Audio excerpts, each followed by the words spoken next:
Hello everyone, this is Evan from BlazikenTCG, and welcome to my Charlotte tournament report.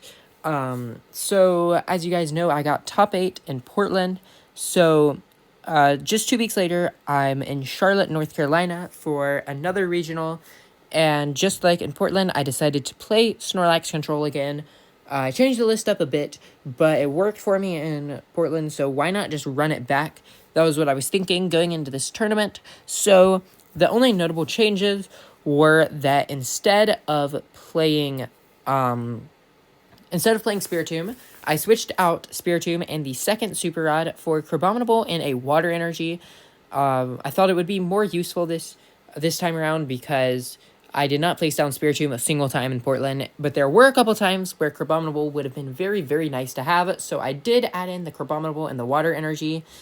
I switched the stadium count around, so instead of playing 2 mountains and 1 artisan, we're playing 2 artisans and 1 mountain. And then I switched out Luxurious Cape for a second Sydney to try and have a better time against Tina.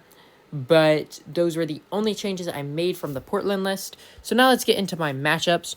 Round 1, I played against Jacob Stein. He was playing Charizard. He started Rotom, he started Charmander game 1, and then just placed down Rotom and used Instant Charge. And I'm like, okay, Rotom's on the bench. So I bossed the Rotom, and then he only had 1 switch in the deck, so I basically just won from there. Game 2, I actually did not get anything trappable onto the bench with Erica. I whiffed my first Erica, so what he did, he misplayed, and he had a Charmeleon and then evolved it up to Charizard. So then I just sat there with Mimikyu and basically just won. And his only win condition was to put all of his energies on a Radiant Charizard. And in that case, I was able to just gust up a Charizard EX that had no energies. And then he basically just lost from there. So started off with a win 2-0. Round 2, I played against Carson, and when we were setting up, we both flipped over a Snorlax, and I'm like, okay, it's a mirror match, but I do have Crabominable, and I was going second, so I use Nest Wall for Crabominable, Forest Seal for the Water Energy, and then Switch Cart and start milling cards. And once I mill a few cards, he scoops up the cards. And I said, would you like to go first or second for game 2? And he said, no, I'll just give you the whole thing, because he said he did not play Crabominable because he wasn't expecting to go up against another Snorlax deck. So I'm now 2-0. I hit 2 free matchups. And then round 3, I played against Elvin, who was playing Giratina. So game 1, I was going second. He started Giratina V, which is really bad for me because if they start Giratina V, it's much harder to win, rather than if they start Comfey or Greninja.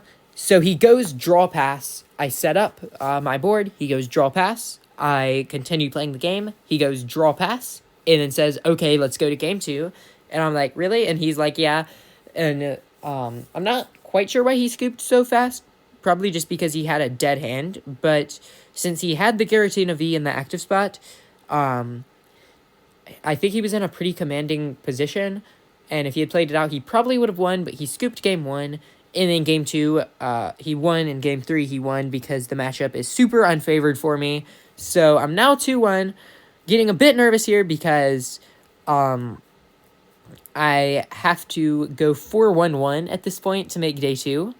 Round 4, I played against Lucas Oldell, one of the best players in the game. He was playing Miraidon, so game 1... I won game 1 because I was able to trap Squawkabilly. And then game 2, I actually threw because I drew my card before promoting and got a double prize loss. So he was able to win game 2 and make it a tie. If I had not thrown, it would have been a win. So I was very disappointed about that, but, that was my fault. I should have won if I didn't have the penalty, and because he had to use his last switch to take the 2 prizes that won him the game. But if I did not have the penalty, I would have won that game. and it would not have been a tie. So unfortunate, but misplays do happen. Round 5, I played against Alexander, who was playing Sablezard. Another really bad matchup. Basically, any Lost Zone deck is a bad matchup for me. So he won game 1 by just charging up Charizard with 5 energies and just knocking out all of my Pokemon. Then game 2, I went for a bit of a different strategy. I actually was able to mill both of his vacuums pretty early on. So then I'm like, okay, why not just go for this strategy? So I put down Crab, attach Water, and attach Bravery Charm. And I start penny looping the Crab while milling 2 cards at a time while he's trying to set up his Radiant Charizard.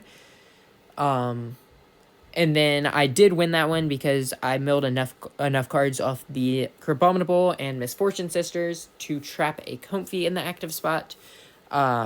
And then we just ID'd there because there were like 4 minutes left when we were setting up for game 3.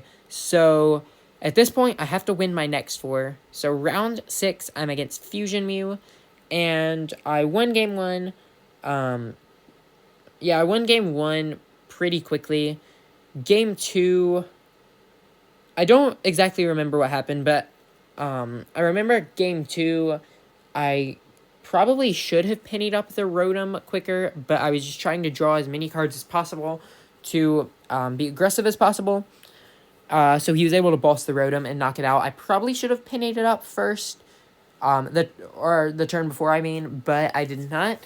So that ended in a tie. So now, now I don't have a way to make, day 2, unfortunately. So round 7, I'm against Taylor, who I actually played at Orlando last year. He was playing Tina, which is an auto loss. Game 1, I full bricked. I started Crab, used Pokegear and found nothing. Used Hisuian Heavy Ball and found nothing off the prizes. Used Pokegear and got like a Misfortune Sisters, so I just scooped because he had game in hand anyways. So game 2, I lost because he started Tina and just started manual attaching to it. So very bad matchup, but it is what it is. I have to win my next 2 if I want to make top 64. Or at least bubble into top 64. Round 8, I'm against Quinn, who was playing Xian Pao. So game 1, I got Manaphy out pretty early with Erica. And then game 2, I got Manaphy out early with Erica. So pretty simple 2 games there. Round 9, we're against Gabriel, who is playing Miraidon. So he put down a Squawkabilly pretty early game 1 so he could get a new hand. So I was able to just trap the Squawkabilly, and then game 2 he actually started Lumineon. So my final record was 4-2-3. I got 84th place, so I didn't even get top 64, so I kind of underperformed, I think.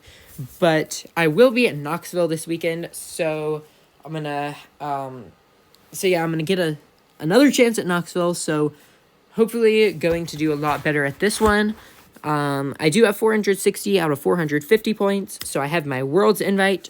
So yeah, there you have it, guys. That is my tournament report for Charlotte. Thanks for watching, like and subscribe, and I'll see you guys next time.